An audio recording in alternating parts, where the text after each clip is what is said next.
After a annoyingly long wait, I can finally do the review for the giant Velociraptor from Home Depot this year. Now, this thing is amazing. I there's some flaws, I'll be honest, but for the most part, this thing is just amazing. Like honestly, it kind of blows my mind. Um, and by the way, this thing is also huge. I'm actually standing very far away because it doesn't fit in frame like ever. Um, Anyways, I'm gonna keep this quick and concise, but this thing is like just phenomenal. Um, I'm gonna do a quick like overview of him. I didn't do an unboxing because this is one of the few cons. The build was really annoying, but um, you know, overall it wasn't too difficult to understand. So we'll just start at the head. Very giant. Very nice eyes. They look pretty cool. He has a lot of paint that's pretty detailed. I'll get to the paint in a minute, but on a surface level, the paint looks pretty nice. Like it's a good paint job. But yeah, like I said, very large. He has a tongue sculpted in there. His eyes light up, his jaw moves, and he has LEDs in his mouth.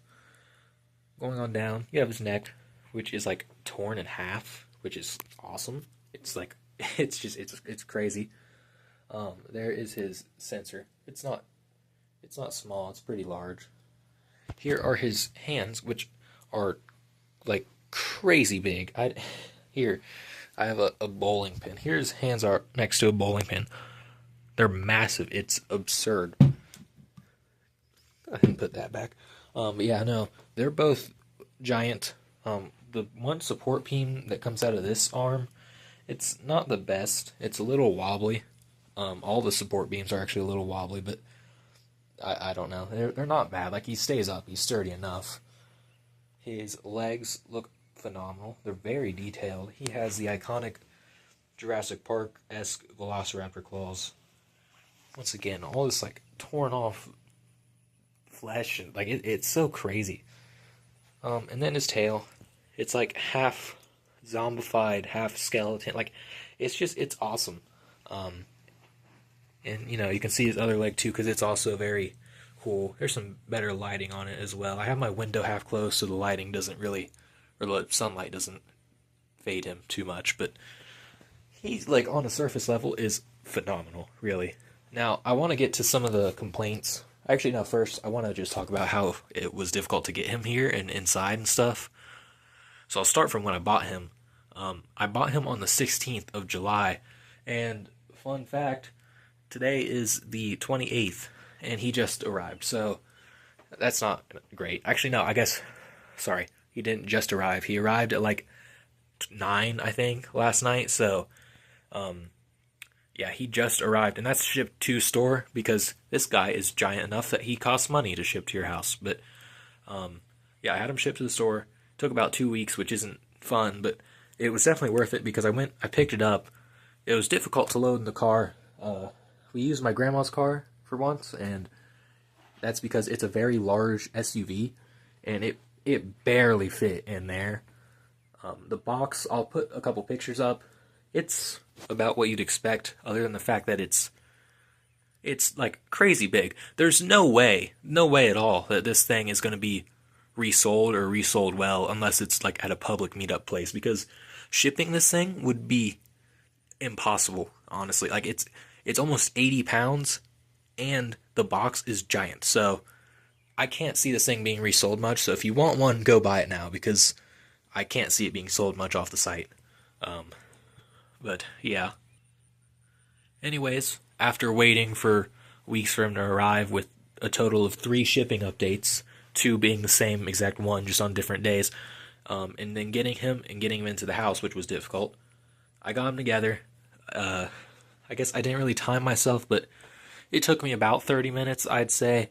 It would definitely be way easier if you had a second person, because, like, the build is really weird.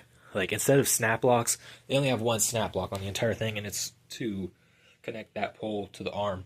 Otherwise, everything just kind of twists on, and it's a little jank. But, I don't know. It seems sturdy enough. The one they sent me actually seems to be a store display. It came with this keep off sign attached to his hand, and then I just have it kind of sitting in my corner right now, but it's a random just wooden plank. It's unmarked, it's not in the parts list, it's just kind of there, so I haven't seen a single other review say anything about that stuff, so I'm guessing it's kind of a one-off store display situation, so that's neat. And if it's not a store display, that's just kind of weird, but, you know, the Velociraptor itself, like I said, it's just phenomenal looking.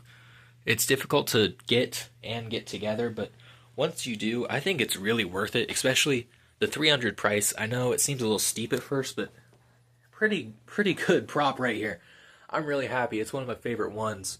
And yes, he definitely is 8 feet long. I haven't measured, but he might be a bit more than 8 feet. And then he's right around 6 feet tall, because he's about the same height as me, and I'm 6 feet. So he's right around 6 feet, maybe a little more. I know the box said 5'9", but that's like definitely wrong. So there's that. He's very giant. Now, the flaws, I'll be honest, I think I got really lucky. Most people were saying that theirs came with like a ton of paint scraped off, a ton of dents, broken joints, and a lot of people said that theirs came fully non-working, like it was just shot. Mine isn't like that though, luckily. For the most part, mine's pretty good. There's some paint scuffs here and there, because, you know, like that. That's probably the worst right there. But there's like some little ones here and there that aren't good. I'd rather them not be there, but at the same time, with a prop of this size, I don't think it's unreasonable to. Well, no, I think it's unreasonable to expect it not to have paint scuffs, because you got to think, this is a giant, fully painted prop, you know, and it's all plastic, and it has to be shipped in a box, taken apart, where all the parts can like hit each other. And to be fair, everything except for the torso was in bubble wrap, but still, I think it's unreasonable to expect this thing not to have scuffs on it, because, like, just being realistic, like I said, I don't want it to have scuffs. No one wants their prop to have scuffs on it, but, you know, with a prop of this multitude, it's kind of just bound to happen. Dents, I guess I haven't looked too much, but from what I've found, there's like one or two. Like there's a little dent right there. That's not great. I don't even know how well you can see that on camera, but it's just like at the bottom of his neck. And then I think, yeah, there's like a really tiny dent right there, but it's nothing major. I've seen people who have gotten much worse, so this one's pretty tame. And honestly, this isn't that big of an issue. I mean, it doesn't make it look a ton worse or anything. It's not that noticeable. So I think, you know, dent-wise, mine's pretty solid. It's pretty good. The parts attaching, like I said, really annoying method. I won't get too into it, but they all just kind of like twist on, and I mean, some of the joints are a bit loose. Like his arms up here, you can see like it's a little loose. This one's definitely a lot more than the other one. It's not like the most bad thing ever. It's a little like a little gap there, a little loose here and there, but overall it still seems pretty stable. Like it's not like it's ruining the prop or anything, so I don't know. I mean, it's not a good thing, and I wish they just stuck with snap locks, and that's something I'll never say again, because I hate snap locks, but you know, it could be a lot worse. People are acting like this thing's the worst prop ever, and it's really not. It's really cool, and its build is annoying, but it could be a lot worse. His animation, it's fine. It's what you'd expect. I did check. I'll go ahead and try to show this. I have a control thing plugged in, but his control box is actually on the bottom of his tail. Oh, well, there's a dent on the end of the tail, so there's another one. That, once again, it's not too major, but there are dents and scuffs. I'll admit, like it's not perfect, but anyways, control box. It's just part of the tail on the bottom.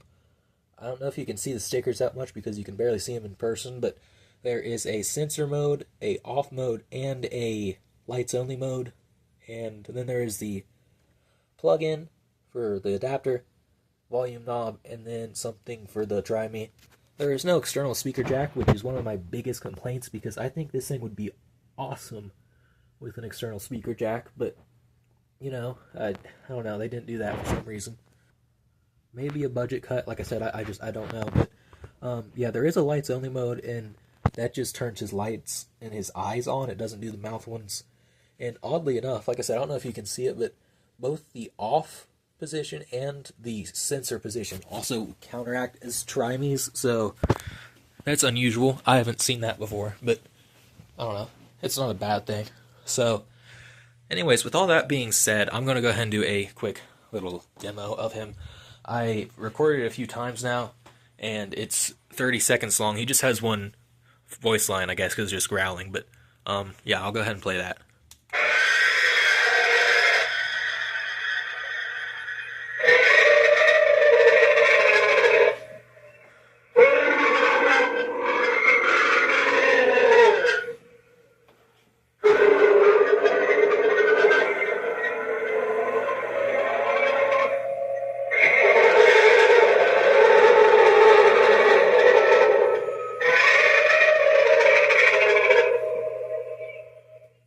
So as you can see, pretty cool. That's his loudest volume. The speaker isn't bad on this. So yeah, with that being said, overall, I'm actually like really happy with this. I think it's a really, really cool prop, especially for the price. I'd recommend it. I mean, I'd be willing to rate this thing like an 8 out of 10 as long as yours doesn't come like destroyed or anything. Like I said, I got pretty lucky with mine, so be warned. But if you get one that works and isn't all like screwed up, I think it's a really nice prop. You just, I don't know, maybe they'll fix their quality control through the season, who knows, but overall, I'd recommend. I think this thing is awesome, and that's about it for now.